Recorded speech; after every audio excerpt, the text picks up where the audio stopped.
High above the city, on a tall pillar, there was a statue of the Happy Prince. He was covered all over with thin gold leaves. His eyes were two bright blue sapphires, and a big red ruby was on the handle of his sword. People admired him very much. "He is as beautiful as a weather vane," said one of the town councillors, who wanted people to think he had good taste in art, "but not as useful," he added, because he didn't want people to think he was not practical. "Why can't you be like the Happy Prince?" asked a sensible mother to her little boy, who was crying because he wanted the moon. "The Happy Prince never cries for anything. I am glad there is someone in the world who is truly happy," said a sad man as he looked at the beautiful statue. "He looks just like an angel," said the charity children as they came out of the big church, wearing their bright red coats and clean white aprons. "How do you know?" asked the math teacher. "You have never seen an angel." "Oh, but we have in our dreams," answered the children. The math teacher frowned and looked very serious because he didn't like children dreaming. One night, a little swallow flew over the city. His friends had gone to Egypt 6 weeks before, but he stayed behind because he was in love with a beautiful reed. He met her in the spring when he was flying over the river, chasing a big yellow moth. He liked her thin, tall shape so much that he stopped to talk to her. "Will you love me?" asked the swallow, who liked to be direct. The reed bowed to him, so he flew around her, touching the water with his wings and making little waves. This was how he showed his love, and he did this all summer. "It is a silly relationship," said the other swallows. "She has no money and too many relatives." And it was true, the river was full of reeds. When autumn came, all the other swallows flew away. After they left, the swallow felt lonely and started to get tired of his love for the reed. "She doesn't talk," he said, "and I think she is a flirt because she always bends and dances with the wind." Indeed, whenever the wind blew, the reed would make very nice bows. "She is good at staying in one place," he continued, "but I love to travel, and my wife should love to travel too. Will you come with me?" he finally asked her. But the reed shook her head because she loved her home too much. "You have played with my feelings," the swallow cried. "I am going to the pyramids. Goodbye." And he flew away. He flew all day long, and by night he arrived at the city. "Where will I sleep?" he said. "I hope the city is ready for me." Then he saw the statue on the tall pillar. "I will sleep here," he said. "It is a good place with lots of fresh air." So he landed between the feet of the Happy Prince. "I have a golden bedroom," he said softly to himself as he looked around. He got ready to sleep, but just as he put his head under his wing, a big drop of water fell on him. "What a strange thing," he cried. "There is not one cloud in the sky. The stars are shining bright, but it is raining. The weather in the north of Europe is really bad." The reed liked the rain, but she was selfish. Then another drop fell. "What is the use of a statue if it cannot keep the rain off?" he said. "I will find a good chimney to sleep on." And he decided to fly away. But before he opened his wings, a third drop fell and he looked up. What did he see? The eyes of the Happy Prince were full of tears, and tears were running down his golden face. His face was so beautiful in the moonlight that the little swallow felt sorry for him. "Who are you?" he asked. "I am the Happy Prince," said the statue. "Why are you crying then?" asked the swallow. "You have made me all wet." "When I was alive and had a real human heart," answered the statue, "I didn't know what tears were because I lived in the palace of Sanssouci, where no sadness was allowed. During the day, I played with my friends in the garden, and in the evening I led the dance in the great hall. A very high wall surrounded the garden, but I never cared to ask what was outside because everything around me was so beautiful. My servants called me the Happy Prince, and happy I was, if pleasure is the same as happiness. So I lived and so I died. Now that I am dead, they put me up here so high that I can see all the ugliness and all the sadness in my city. And though my heart is made of lead, I cannot help but cry. What? Is he not made of solid gold?" thought the swallow. He was too polite to say it out loud. "Far away," continued the statue with a soft, musical voice, "there is a poor house in a little street. One of the windows is open, and I can see a woman sitting at a table. Her face is thin and tired, and her hands are rough and red from working with needles. She is a seamstress. She is sewing flowers on a beautiful dress for one of the Queen's ladies to wear at the next big dance. In the corner of the room, her little boy is sick in bed. He has a fever and is asking for oranges. But his mother has nothing to give him except river water, so he is crying. Swallow, swallow, little swallow, won't you take the red ruby from my sword and give it to her? My feet are stuck to this pedestal, and I cannot move. I am supposed to go to Egypt," said the swallow. "My friends are flying up and down the Nile River, talking to the big lotus flowers. Soon they will sleep in the tomb of the great king. The king is there himself in his painted coffin. He is wrapped in yellow cloth and covered with sweet-smelling spices.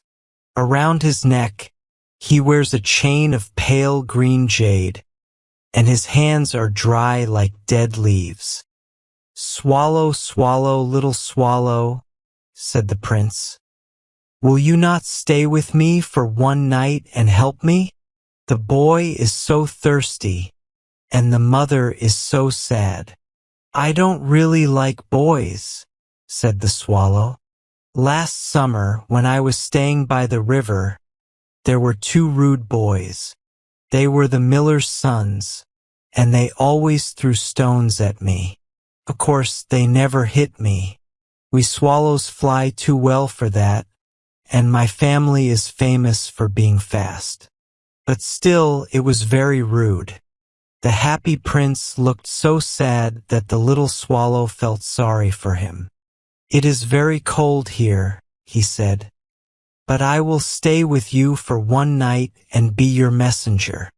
"Thank you, little swallow," said the prince. So, the swallow took the big red ruby from the prince's sword and flew away with it in his beak, over the rooftops of the town. He passed the tall church tower, where white marble angels were carved. He passed the palace and heard the sound of dancing. A beautiful girl came out onto the balcony with her lover. "The stars are wonderful," he said to her, "and so is the power of love. I hope my dress will be ready for the ball," she answered. "I asked for passion flowers to be sewn on it, but the seamstresses are so lazy." He flew over the river and saw lanterns hanging on the ship's masts. He flew over the ghetto and saw old men arguing and weighing money in copper scales. Finally, he came to the poor house and looked inside. The boy was tossing and turning in his bed, and the mother had fallen asleep because she was so tired. The swallow hopped in and put the big red ruby on the table beside the woman's sewing tools. Then he flew gently around the bed, flapping his wings near the boy's forehead. "Ah, I feel so cool," said the boy. "I must be getting better." And he fell into a peaceful sleep. The swallow flew back to the happy prince and told him what he had done. "It's strange," the swallow said, "but I feel warm now even though it's so cold." "That's because you did a kind act," said the prince. The little swallow thought about this and then he fell asleep. Thinking always made him sleepy. When the sun rose, the swallow flew down to the river and took a bath. "What a strange sight," said the bird professor who was walking by the bridge. "A swallow in winter." He wrote a long letter about it to the local newspaper. Everyone read it, but no one understood it because it had too many hard words. "Tonight, I'm going to Egypt," said the swallow, feeling very excited. He visited all the famous monuments and sat on the church steeple for a long time. Wherever he went, the sparrows chirped and said, "What a special guest!" So the swallow had a good time. When the moon came up, he flew back to the happy prince. "Do you have any messages for Egypt?" he called. "I'm leaving soon." "Swallow, swallow, little swallow," said the prince. "Will you not stay with me for one more night?" "I'm supposed to be in Egypt," answered the swallow. "Tomorrow my friends will fly to the second cataract. The river horses rest there among the reeds, and on a great stone throne sits the god Memnon. All night long he watches the stars, and when the morning star shines, he gives a loud cry of happiness. Then he is quiet. At noon, the yellow lions come down to the water to drink. Their eyes are like green jewels, and their roar is louder than the waterfall. "Swallow, swallow, little swallow," said the prince. "Far away across the city, I see a young man in a small room. He is leaning over a desk covered with papers, and there is a glass with dry violets in it next to him. His hair is brown and curly, and his lips are red like a pomegranate. He has big dreamy eyes. He is trying to finish a play for the director of the theater, but he is too cold to write more. There is no fire in the fireplace, and he is so hungry that he feels weak. "I will stay with you for one more night," said the swallow, who really had a kind heart. "Should I take him another ruby?" "Sadly, I have no ruby left," said the prince. "The only things I have are my eyes. They are made of rare sapphires, brought from India 1,000 years ago. Take one of them and give it to him. He can sell it to the jeweler and buy food and firewood. Then he can finish his play." "Dear prince," said the swallow, "I cannot do that," and he began to cry. "Swallow, swallow, little swallow," said the prince. "Do as I tell you." So the swallow took out one of the prince's eyes and flew away to the student's small room. It was easy to get in because there was a hole in the roof. He flew through it and entered the room. The young man had his head in his hands, so he did not hear the sound of the bird's wings. When he looked up, he saw the beautiful sapphire lying on the dry violets. I am starting to be appreciated, he cried. This must be from someone who admires me. Now I can finish my play. He looked very happy. The next day the swallow flew to the harbor. He sat on the mast of a big ship and watched the sailors pulling large boxes out of the ship with ropes. Heave-ho! They shouted as each box came up. I am going to Egypt, cried the swallow, but no one listened to him. When the moon rose, he flew back to the happy prince. I have come to say goodbye, he cried. Swallow, swallow, little swallow, said the prince. Won't you stay with me for just one more night? It is winter, said the swallow, and the cold snow will come soon.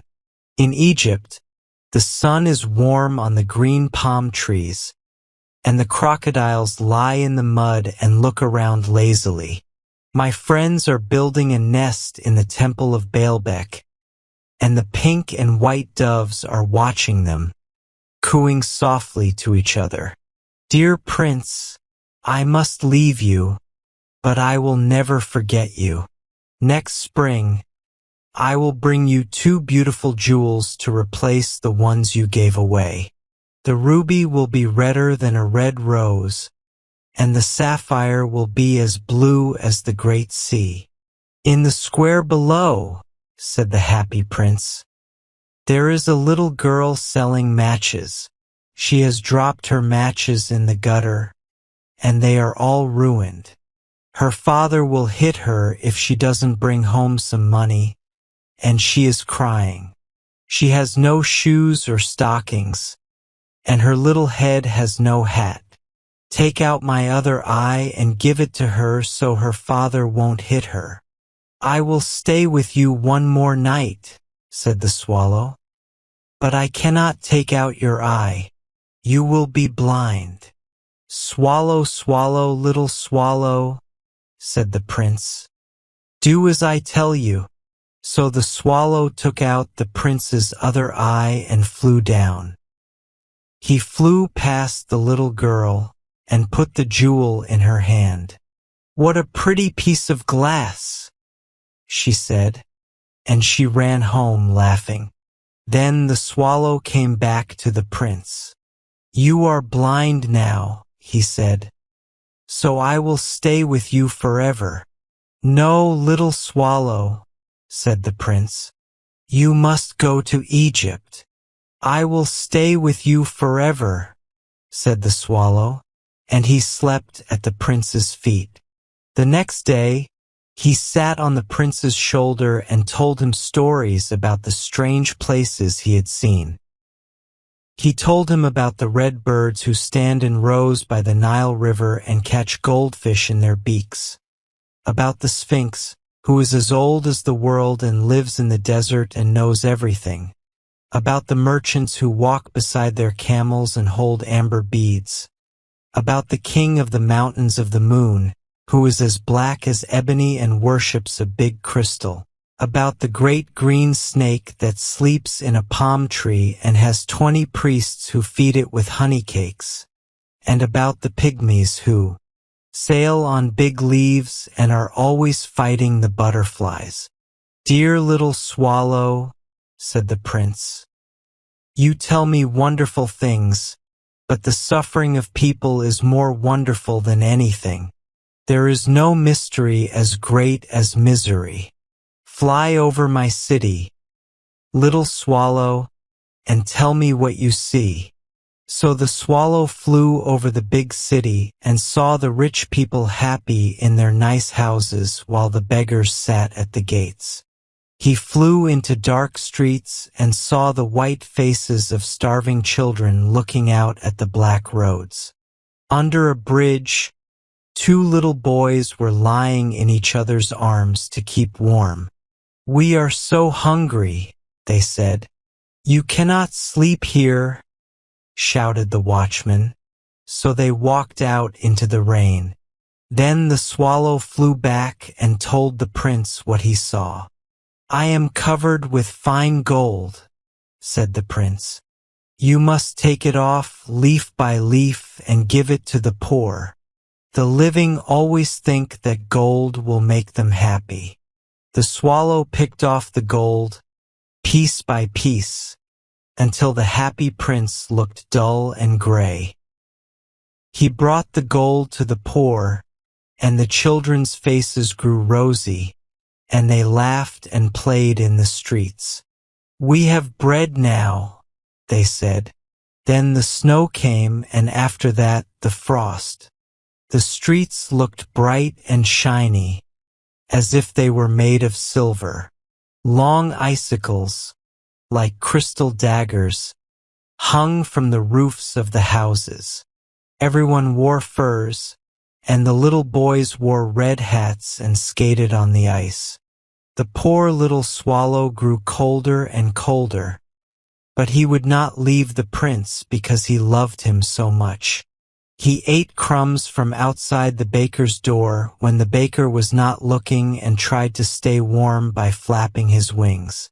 But at last he knew he was going to die. He had just enough strength to fly up to the prince's shoulder once more. "Goodbye, dear prince," he whispered. "Will you let me kiss your hand? I am happy you are going to Egypt at last, little swallow," said the prince. "You have stayed too long here, but kiss me on the lips, for I love you." "It is not Egypt I am going to," said the swallow. "I am going to the house of death. Death is the brother of sleep, isn't he?" And he kissed the happy prince on the lips and fell dead at his feet. At that moment, a strange sound came from inside the statue, as if something had broken. The lead heart inside the statue had snapped in two. It was very cold that night. Early the next morning, the mayor was walking in the square with the town councilors. As they passed the statue, he looked up. "Oh dear, the happy prince looks so shabby," he said. "Yes, so shabby," cried the town councilors, who always agreed with the mayor, and they went to look. "The ruby is gone from his sword, his eyes are gone, and he is no longer golden," said the mayor. "He is no better than a beggar. No better than a beggar," said the town councilors. "And here is a dead bird at his feet," continued the mayor.